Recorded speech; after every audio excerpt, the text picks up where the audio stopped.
Qirg'izistonda qamalib qolgan yigit Qirg'iziston prezidenti tomonidan qo'yib yuborildi. Shu videoni iloji boricha ko'proq tarqatishga yordam beringlar. Bittadan like bosib, podelitsiya qilinglar, obuna bosinglar. Videoni tomosha qilinglar, marhamat. Zor qilg'ilay, like basqan uchun degan to'g'ri emas Allahni. Terishtirgila, agar apanning aytgani chin bo'lsa, nemedlenna chiqarg'ila balani.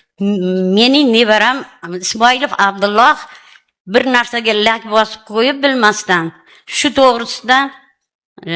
to'g'risidan 1 yil Jettoga qamalib qoldi. 2 juma bo'libdi Bishkekka ketibdi, biz uqmay qolibmiz. Shuni bunaqa qilib chiqarib berishingizda Endi olib qamaldi, endi men qamaldi. Like bosib qo'yibdi.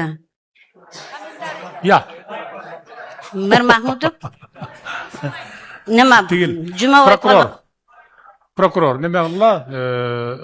Prokuror, sening ishingda bu nadzor qilg'ilay, like basqan uchun degan to'g'ri emas Allahni. Terishtirgila, agar apanning aytgani chin bo'lsa, nemedlenna chiqarg'ila balananday. Tushunibdi, ha?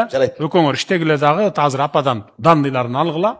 Agar chin bo'lsa, atak boshqa prичина bo'lsa, anda ayla yo'q. Tushunibdi.